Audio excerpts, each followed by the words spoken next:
Infinite 70. We're just gonna kind of slowly jump in today's build. This is a fun one from Gray Studios. Also, this is gonna be a sponsored stream because Unikeys did send this out to us to take a look at today, and I believe I'm allowed to keep it. We'll probably end up giving it away, but that won't affect my opinion on anything like it ever does. So this is the Infinite 70. The price point on this is good. It's 250 USD.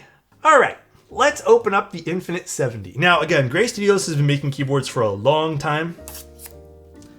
I love Gray Studios stuff. Gray Studios has made some really fun projects. This is no exception. There are a bunch of colors for this too, which we can go over. Oh, that's a cool box. I like when boxes do this. So again, 250 to 265. Not bad, I do say so myself. Is this wrapped again? No, it's not. You can tell this is where the Manta box inspiration came from Gray Studios stuff. Love boxes. Is this like to scale? I wonder if this is to scale. But yeah, this is the keyboard. Well, a little bit of a spoiler over here. This is the keyboard. This is the keyboard here. Ooh, traditional kind of Gray Studios layout for the internals here. So we have an accessories box. We have our PCB. And then we have foam and stuff like that. And then we have, what plates do we got today? Aluminum and FR4. Lots of colors for this. We have silver anodized. For some reason in my head, I thought there was 10, but this is way more than 10. There's Top Gun anode, Darth Vader anode, which is probably just black, peach pink, rare anode color. How often do you see this? Like realistically, you don't see this very often. Burgundy. Is this Tyrrells? I don't know how to pronounce that. Storm. That is like a dune. Storm. Khaki. Wow, these are good colors, actually. This is an electrophoresis color, so this is going to be a bit more. Same with Storm. Concrete. Concrete spray is actually really cool from Gray Studios, by the way.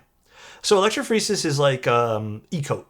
It is e-coating. So it's a different way that a coating would be applied.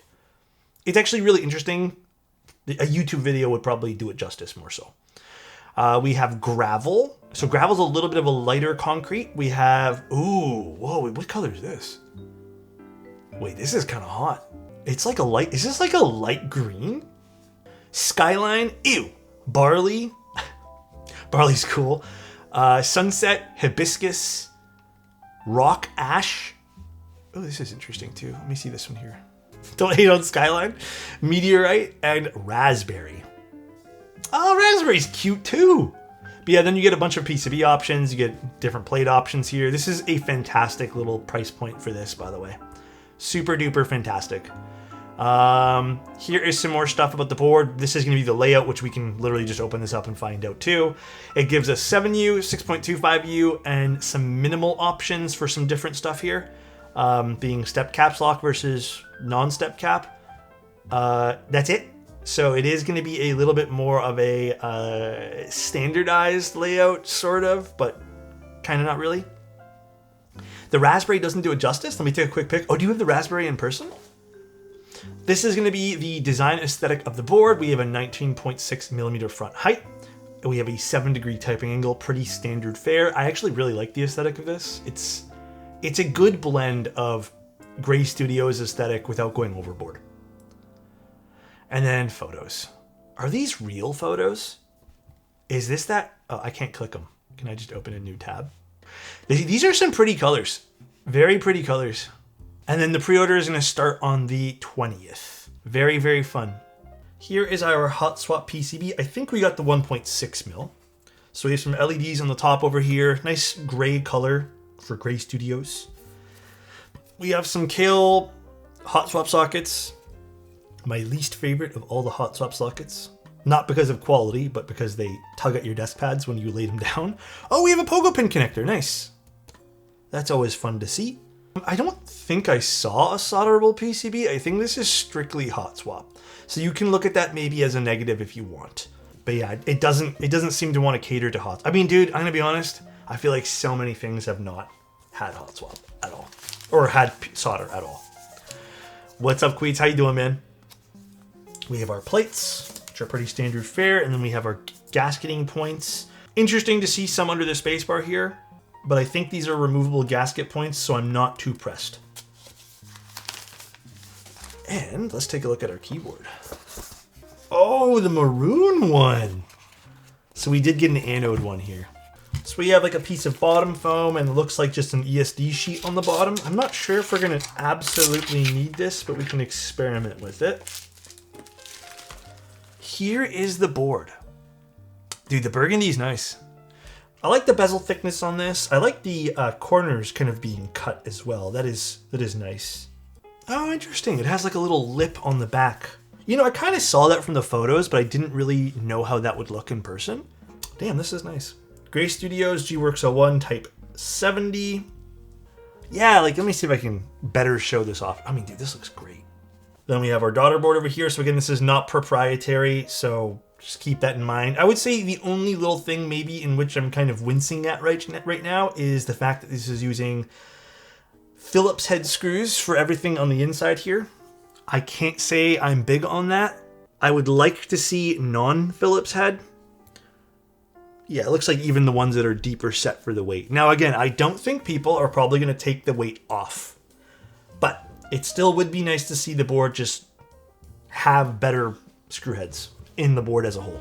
Oh, this is nice. Yeah, you can definitely see the lip over here. This is cool. I like what they did with this. It's the year of the fin, man. Everyone's doing like fin style designs now. Dude, this would be a cool Gundam themed board. I agree. That's a nice side profile. I mean, they never really let me down with overall aesthetics. I've always enjoyed their aesthetic, but nice seam. I'm a little bit interested to see how this is going to fill. I think maybe they're going to be using a diffuser for like an LED over here because this is see-through. As you guys can kind of see my finger. But very nice side profile. What do you guys think? I like the blockiness of this. I think this kind of, these little cut corners over here really add to the side profile. That is a very, very intense side profile. I actually think this is a more stylish Matrix-ish profile, you know. We have a badge that says Infinite on the top over here. I'm normally not too into seeing like the words of a keyboard on the top and the bottom of a board, but at least this one here is not as like completely noticeable. It kind of blends in with the board. I do like the way it looks though. And that should have an LED in there as well. And again, some pretty decent little bezels on this too. If you're into a more moderate bezel, this is definitely it. And then where are the screw points for the board? Okay, the screws are hexes and they are exposed on the back, and it seems like there's 5 screws holding this together. Yeah, I agree. Gray Studios usually does a really good job on making RGB very tasteful. Look at the size of this diffuser. Wow. Does it go like this? I think so, right? So let's open the case. Here are the gaskets. So I think we've seen this before on Gray Studio stuff. These look very familiar. I forget which board ran these kind of like pillar silicone gaskets here. But this works well because you don't necessarily need to use them on everything. Was it the Space 82? This gives the mounting points some space, some breathing room. So if you decided, hey, you know what, like this mounting point is not for me, like you don't have to put it in and feel bad about it. And these should offer some flexibility as well. Some very, very half decent flexibility. Oh, there's already one plugged into here, so we don't need, this is a spare, I guess. There's already one already in this.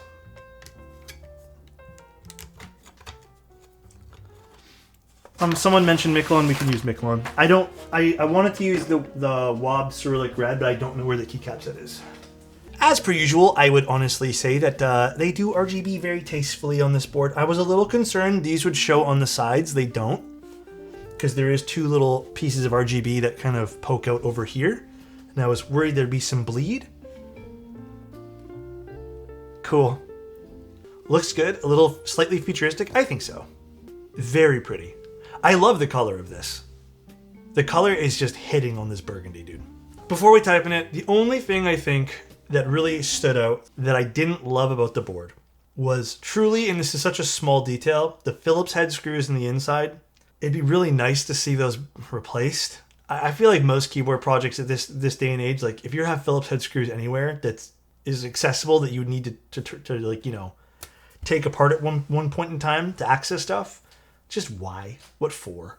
Other than that, the board itself has really good front height, 19.6. Not really good, but it's like good enough. The type angle 7 degree is nice. It is all aluminum. $250 to start is a good price point as well. There's like 15 plus colors they're offering. Let's see how this types. Maybe they'll have some more criticism here. Looks wise, I think that's subjective. I like the way this looks. You may not like the way this looks. And also layout wise, this is subjective. The only thing I wish they'd offer is a solder PCB, so we can have a few more options for those who want split right shift, for those who want split backspace. It's always a bit of a miss when a keyboard company doesn't offer a solderable option, in my humble opinion.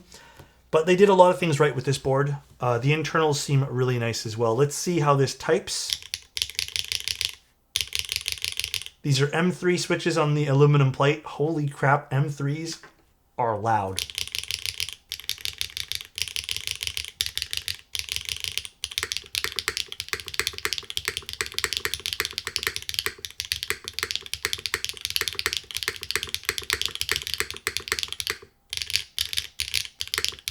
Yeah, yep. I would say the alphas sound nice. I like the spacebar, but I think that's just the M3 spacebar. We can try with a cherry switch, so it's more in line with what we're normally used to. It sounds nice and full. This spacebar is something that I probably wouldn't use in the long term. This is an M3 spacebar. Let's try a cherry. We can try a milky yellow to start. Pretty standard option here.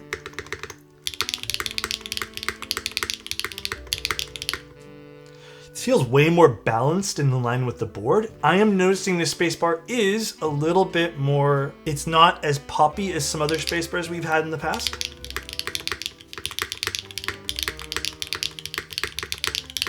I don't mind that for tonality though. I think it doesn't need to be poppy. I think it can have its own identity and be a bit more deep sounding, which I think they're doing well here. Let's try an Obscura because I feel like an Obscura will still match the loudness that the alphas offer. But the M3 is definitely sharp.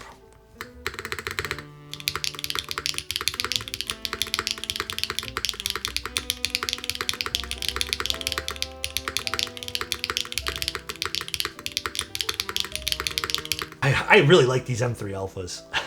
It's a fun switch actually. So loud. They're fun. They're fun switches. We can try. I think I have electric waves still. Let's try an electric wave switch. I think this will also be very in line with the M3s maybe.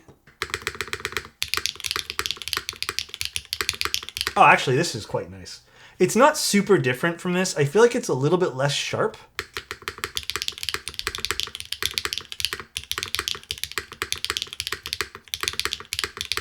Yeah, the electric wave spacebar kind of hits.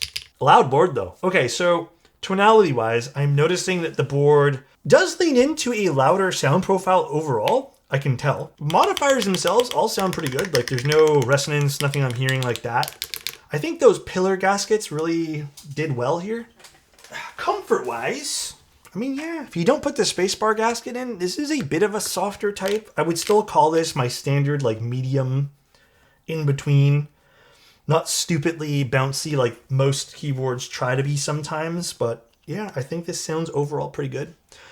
Yeah, you can not like the spacebar too. I wouldn't say this is like the traditional like poppy spacebar. All right, a last choice here would be cherry. Again, a bit of a deeper spacebar. Oh yeah. I wonder though, should I try let me try the other gasket. This is extremely deep.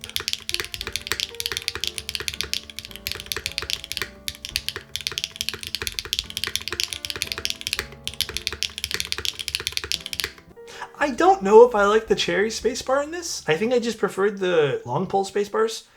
I don't think it matches the alphas maybe. Maybe that's what it is. I do want to just quickly add that last gasket in, see if that makes a big difference, although I wonder if that's just going to make the spacebar feel very stiff.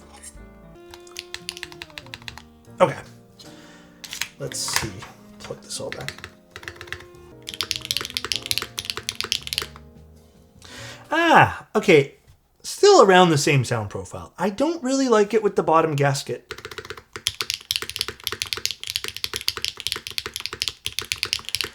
Not sound-wise, but feeling-wise.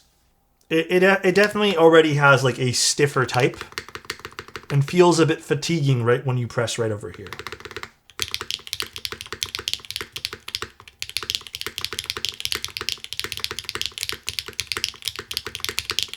I'm iffy on that. I don't know how I feel about the extra gasket there.